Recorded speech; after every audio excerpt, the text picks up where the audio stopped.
Hello and welcome to another Out of Spec Reviews video. Welcome to Wellington, Colorado, and welcome back to the Come and Go gas station where we start all of our 70-mile-per-hour highway range tests. Today, I am running the Genesis GV60 Performance in our typical 70-mile-per-hour highway range test. It's a loop style test where we start and end here to counteract any wind or elevation. And today is almost the perfect conditions for what we're going to be doing. So I'm going to walk you through the testing procedures. I'm then going to tell you a little bit about the car, and then we're going to perform the test and see just how far this thing goes at 70 miles an hour. This is the brand new Genesis GV60 Performance, and I have to say it looks so much better in person than it does in some of the press photos. Really a neat looking car. Now what's funny is my mom actually owns one of these. She was one of the very first people to take delivery in America on this particular car, of this particular car, and you can head over to my dad's new YouTube channel, Out of Spec Dave, to watch their ownership experience. Now this is not her particular car, this is a car Genesis sent over for us to make videos with for you guys, of course, so we're going to be running it through our typical testing procedure. Just to tell you a little bit about the Genesis GV60, if you haven't heard of it, I think there hasn't been a lot of buzz about this car, but it's really a Ioniq 5 EV6 underneath. It's built on eGMP, which is the Hyundai Kia Genesis Electric Global Modular Platform. And it has the same battery pack, 77.4 kilowatt hours as the other cars. This is really, under the Genesis brand, which is a much more premium brand. Wheelbases are a little different. I would say this one's maybe a little bit taller, totally different design. I think the front looks a lot better than the back, in my opinion. I'm not sure what's going on here with this. This is not a styling review, but I do think it's not the best looking one. Personally, I really like the Ioniq 5 out of all three, but this certainly has the nicest interior, and I'll show you that here momentarily. Just to talk about the spec on this particular car, 429 horsepower, which is not the highest trim on the eGMP platform. The EV6 GT will actually have deep in the 500 horsepower range, but this particular car has two 160 kilowatt permanent magnet motors. The all-wheel drive version of EV6 and Ioniq 5 that we've tested before have the same 160 kilowatt rear motor as this car, except they only had a 74 kilowatt front motor, is my understanding. Another cool thing about eGMP is they're two permanent magnet motors, so to reduce flux-related losses when cruising on the highway, under light load in normal driving, or all the time in efficiency mode, eco mode, it physically disconnects the front axle. And I have to say the feeling of it reconnecting, which is when you're driving in normal mode and you put your foot down, it has to basically spin up the electric motor, match the wheel speed to the gear ratio of everything, pull in the clutch, and get it rocking and rolling. And this is so much smoother than the other cars. And I don't know if that's just because it has the larger front motor or software, but they did a really, really good job. Let me walk you through the testing procedure. Since we're at 98%, we're almost ready to go. I had the car down to 0% earlier, recalibrating the BMS. We're charging up to full on a DC charger, as we always do for our range tests. As soon as it completes, we'll head out at 70 miles an hour on I-25 up to Cheyenne, through Wyoming, into Nebraska, turn around and come back. We have a very light wind today, almost none. It's about 83 degrees Fahrenheit out. Perfect conditions for this. The sun might be down by the time we get back, or at least close to it. And yeah, really looking forward to it. This should go the least distance of any eGMP car we've tested, because we're on the big 21-inch wheels. We have that larger front motor, although it will be disconnected. A little trick to make sure it's disconnected is actually to keep it out of iPedal, out of one pedal driving mode, since that leaves it connected all the time. However, when you do use adaptive cruise control, which we'll be using most of it on this trip today, yeah, it still disconnects the motor no matter what setting you're in eco mode. Interestingly, this car does not do lane changes or some other functions because it only has Highway Drive Assist 1, not Highway Drive Assist 2 like you can get in EV6 GT or Wind with Tech Pack or Ioniq 5 SEL and up. So it's the more expensive one with less driver assistance tech. Pretty interesting. Looking forward to running it in our Hogback series. We're at 99%, so let's get everything set up in the car. We'll also be live streaming this whole thing on Out of Spec Motoring. So if you want to sit down for 6 hours or whatever it'll be to see what I've done all day today, you can take a look at it here on Out of Spec Motoring. Let's set the climate control to 68 on the lowest form of auto. We're also going to go to, we have to go hit the home button here. We want to go to climate, boom, and I think we'll do a driver only climate. Cool function, may as well do it if we can. We're going to be running in eco mode over here, and that's pretty much all we need to do to set it up once it completes. It says 2 minutes left. We're doing 13 kilowatts at 99%.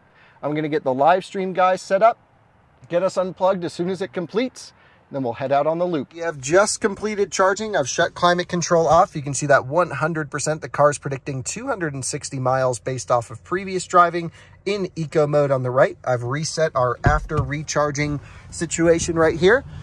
So here we go. You can see 0 kilowatts going to the car, 99% battery. I think it just didn't send the 100% to it. The car thinks it's at 100%. We'll hit the little close button. I think that unlocks it. Boom. Then we'll put this away. We've put 62 kilowatt hours in at this charging station, but then even more at the last one. It's a little complicated. Either way, it basically just did a 0 to 100% cycle today. Car's looking good, perfect conditions outside. Let's hope for free-flowing traffic. I'm sure it will be. And yeah, let's jump out, head on the road, see how this thing does in 70-mile-per-hour test. In the car now, let's turn it on. Boom, driver only, 68 degrees on low auto. In eco mode, we have level 3 regen, not iPedal. We've reset, let's see, 1, 2, 3 resets. If I highlight over here on the right, let's see, how do I get over there? Nope, not that one. There we go, this one. 1, 2, 3, reset, all good. And shift this into drive, AC seat off. I think we're ready to rock and roll. We've already dipped to 99%. That's very typical of these cars. They really, as soon as they're done charging, 100% means full. 99.9 means 99.9. You're still trying to listen to me? Exit. Nice display here. Really love the Genesis infotainment compared to the other cars. Actually, all around, this thing is just awesome. Mini Countryman on some aftermarket wheels. Live stream guys are with me, which is great. And here we go, heading out. We're gonna drive gently on our way to the charger. We'll let this guy over. And, or on our way to the charger, on our way to Cheyenne. And then see, I really don't know how far this thing's gonna go. We're now down to 245 miles projected. It's just, I guess, trying to figure out how we're gonna be driving it with predictions. The throttle is so soft in this mode. It says we're not allowed to drive on this road. I don't know if you saw that. It was a little like Euro, not allowed to drive here sign. All right, so what we'll do is we'll merge up on the highway here momentarily. And right now we're just in rear wheel drive mode. I'll show you that as we drive. We need to check GPS speed to make sure it's 70 miles an hour at the end of the on-ramp. Man, this guy is coming through. No problem. We will too. Lifted Tahoe, nice. Off we go then.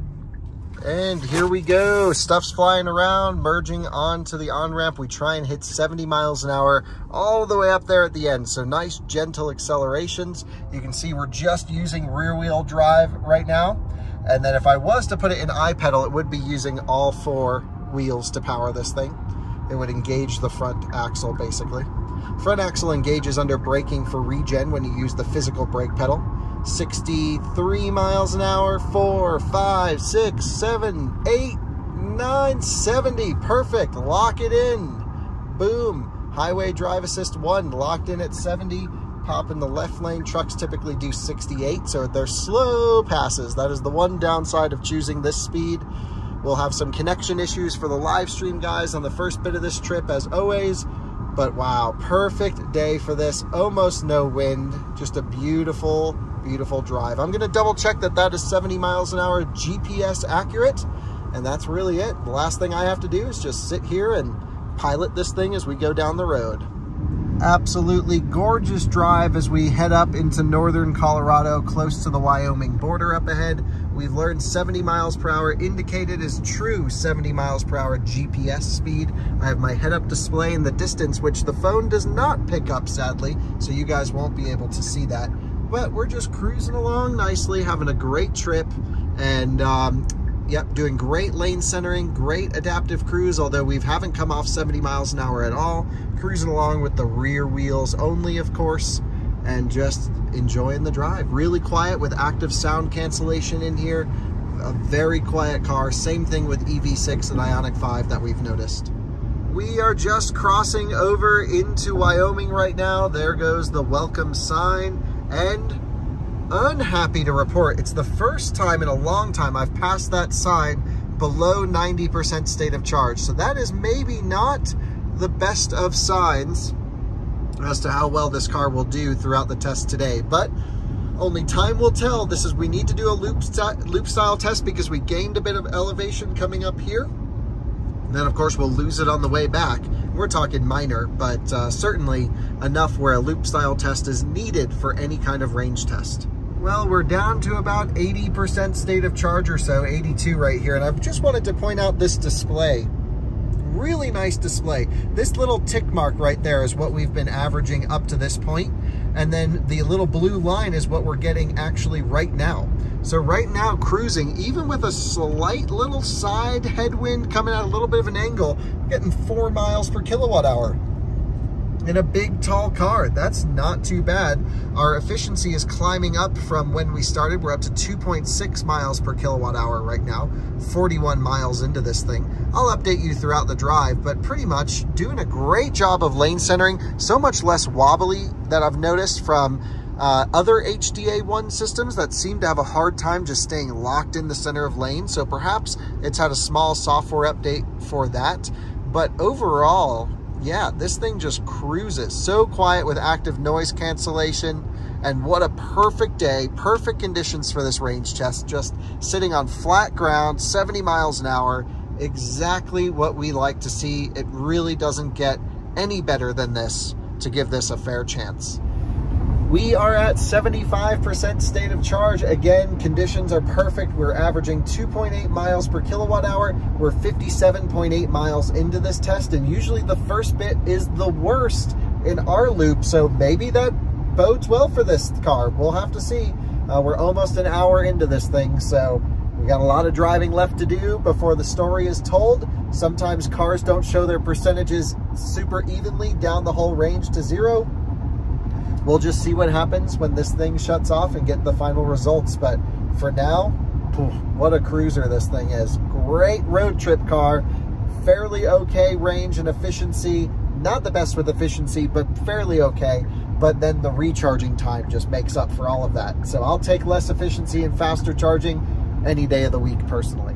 Welcome to Nebraska, just rolling up into the state. What I'm actually going to do is flip around early and do some more loops through Wyoming. The thing is, it doesn't really matter where we go as long as we do a loop style test. And what's actually going to happen is there's going to be more wind the farther into Nebraska we go. There's almost no wind, I would say slight wind, where we have been. So it's actually going to be even a little bit more efficient, a little bit better results if we just loop around into Wyoming, you know, up and down this stretch of I-80 rather than going deeper into Nebraska. So we hit Nebraska as a state. We're gonna flip around and head back and keep looping around at 70 miles an hour this way. But yeah, not much traffic here in Wyoming. This is about, or I should say in Nebraska, this is about a traffic jam for the guys out here. So back that way we go then, into the sun this time. Merging onto the highway, as with every on-ramp, we try and hit 70 miles an hour at the end of it. So very gentle accelerations on this one. Can help with heat loss by reducing the amount of power we're pulling. You can see actually the real-time power output of everything right here on this screen, which is really nice. Battery, conditioning, electronics, climate, and then of course drivetrain, which is using the majority of the juice. So let's do a little bit more acceleration here, get it up to 70. We'll merge over, and there's just no one out on the roads today. Just awesome to see. Exactly what we're looking for. And 67, 8, 9, 70. Boom. Locked in right there. Love it. So, locked in at 70, and we'll just keep this thing going. Back into Wyoming.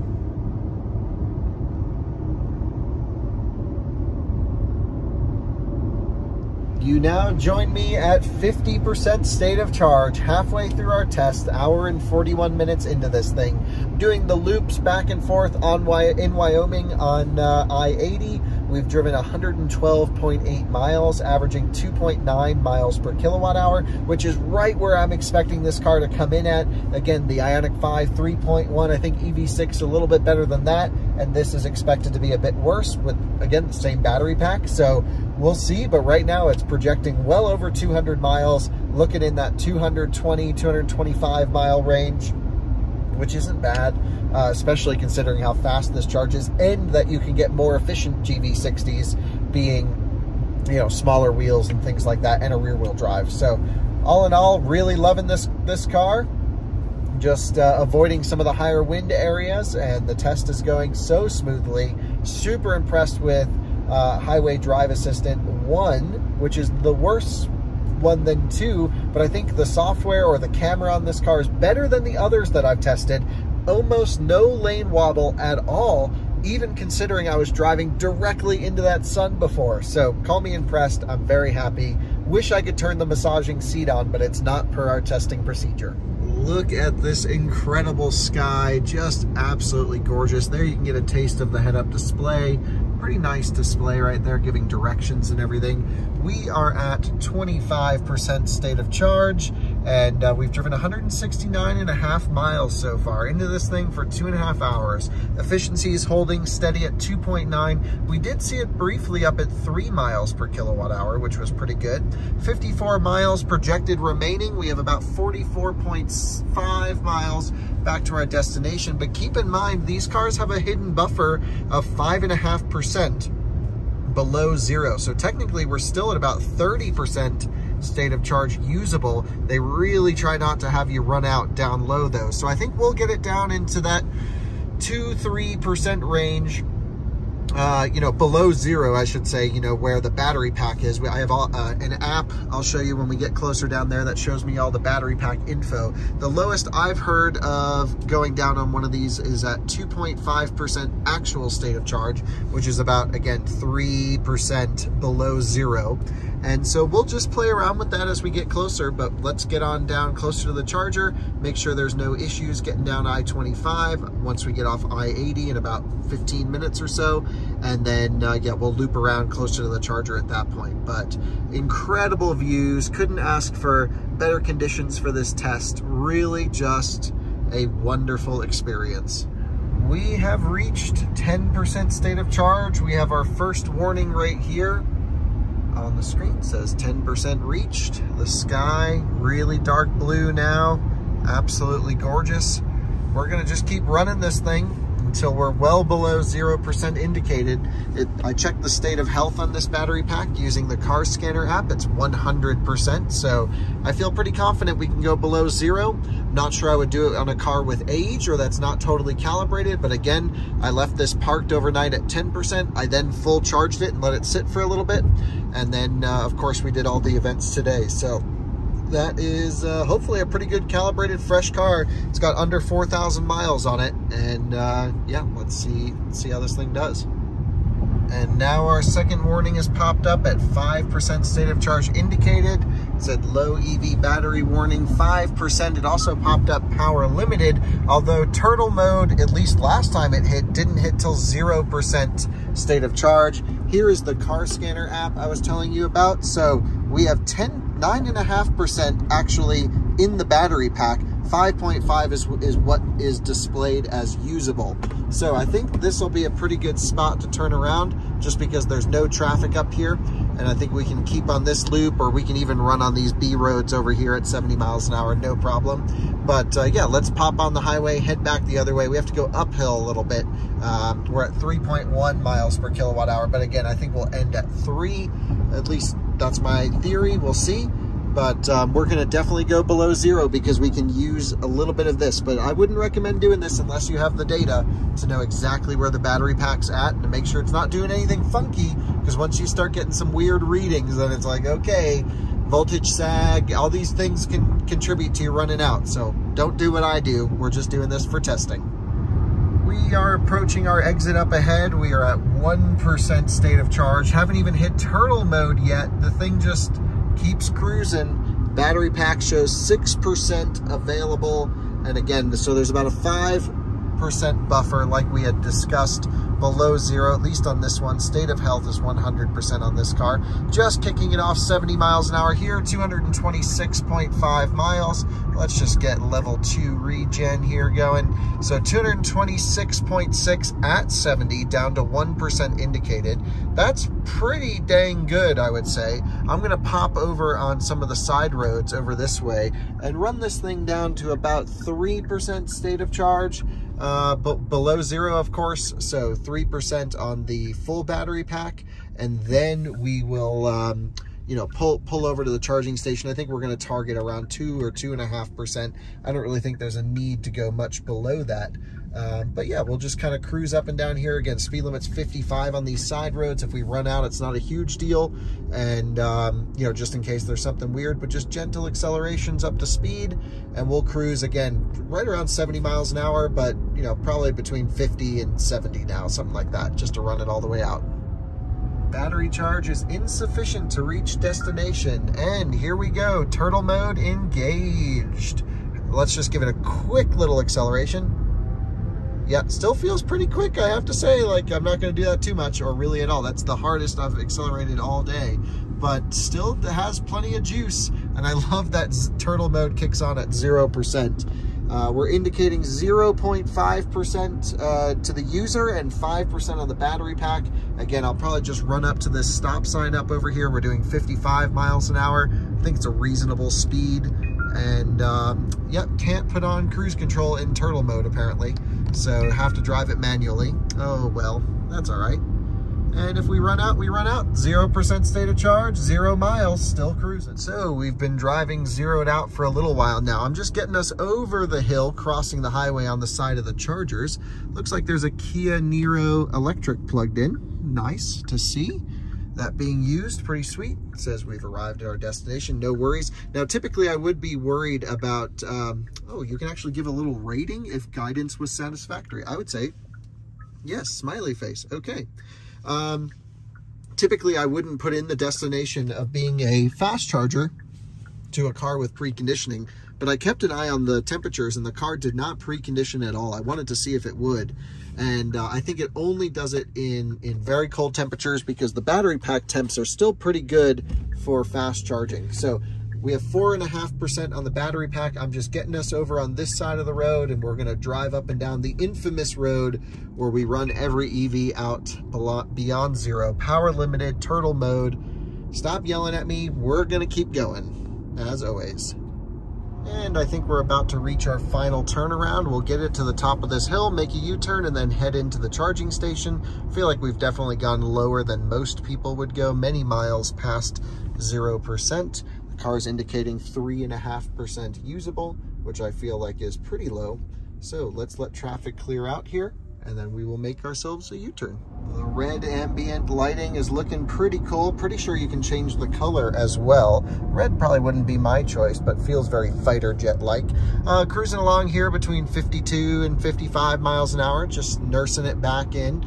Don't want to give it too much beans. We've gone well beyond 0, 3% state of charge, that top left window again, on the full battery pack. Again, we're not totally sure what happens when you go beyond 2.5. That's the lowest I've ever heard of someone going using this situation.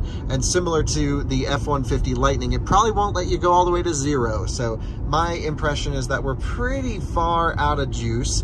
And I think we're actually going to reach the EPA 235 mile here and just in the highway portion, which is very interesting. And again, 55 miles an hour isn't slow. I think you'd probably get just about here at 70. You know, near as makes no difference. We always, you know, give you the 70 mile per hour highway number, and then of course what happens when we try and drain it down to 0 on the back roads. It's also good to look at the car's behavior, but it's feeling pretty healthy, feeling good, and nice that you can do active steering separate from adaptive cruise control. So it's definitely still you know, active steering, even though it will not do cruise control in turtle mode. And we're coming up to the point where the F-150 Lightning ran out of charge just recently, and this thing's still feeling really healthy without much issue. Definitely seems to be pretty compliant over these big bumps as well. We're at 234.8 miles driven, 234.9. I think that's probably the mark for me that I feel pretty comfortable cutting it. 2.5% usable, and we're down, of course, to well beyond 0. All the conditions are the same. Air conditioning still set the same. So there we go, 235 miles driven. Let's pull in to our fueling station and charging station, plug this thing in so it doesn't sit this dead for too long. Nice excursion. And yep, 235.1. Try acceleration. There's full beans. Still rips pretty good, actually. You can tell it's slowed down a bit.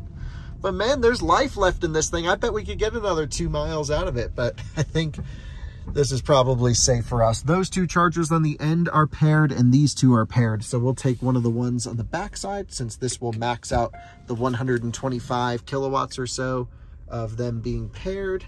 Let's just not back in like how I'm doing now. Just trying to get lined up, back into drive. Reset, 3.1 miles per kilowatt hour. Oh, we just went up 0.1 miles. That was good. So let's get it all backed in, and I'll give you the final tally. Oh, gotta let the live stream guys up right here, and stop. Park. So there's the final tally right there, all the numbers.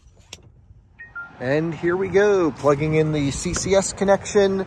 This thing is very low, so we definitely need to get the juice in there. Boom. Locked and loaded. It says in use now. We'll let this thing charge up. Man, got some nice explosions going on around here too. Maybe there's a tire on the highway. Charging started. Here we go. 20 kilowatts. Probably won't take too much at the beginning. We'll see. These things are beasts with charging though. There we go. Wow. It's just like, give me the juice. That's awesome.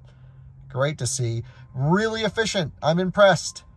And it's right up to whatever this charging station can deliver. That's maximum amperage at our low voltage right now. Actually, let's take a look at our voltage if we can find it.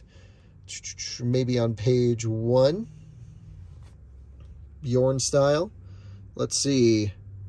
Yep, 674 volts. So we're way down in there. That's what this thing is dead. But that's also charging voltage. So it's probably like 670, 672 dead. And wow, okay, so definitely seems to have like a 1% buffer. So we were pretty far down there since we've already put a couple percent in it. So this is a separate reading from that number. Interesting. Okay, cool. Well, that's how many kilowatt hours it's charged, I believe, or consumed. Not sure which one's which. Nice, temperatures look good. Very interesting. There you have it. So there you have it, 235 miles. That's roughly 10 more than we did in the Ioniq 5. Keep in mind, we had 2 people in the Ioniq 5, but weight doesn't really impact range that much, as we've noticed. It's all about aero and efficiency of the driveline. Maybe we need to run an Ioniq 5 again, but I think actually this sloping roofline really helped this car. It matched its EPA number at 70 miles an hour on the highway. That's impressive. That's combined EPA. And it rips. I had some fun on the way home from the charging station just pulling in. It's got an electronic limited slip diff in the rear, and you can turn ESP off, and like, whoa, big oversteer stuff going on here. All very positive. I'm going to charge it up on the level 2 to full, and then I'm taking it up in the canyons tomorrow morning. So yeah, thank you for those who joined on the live stream of this on our Out of Spec Motoring channel. Thank you for those for watching on this one. Very impressed here with the efficiency, with the range, considering this is the least efficient one I thought that you could get. So thanks for watching another Out of Spec Reviews video. We'll see you on another test soon. Bye-bye.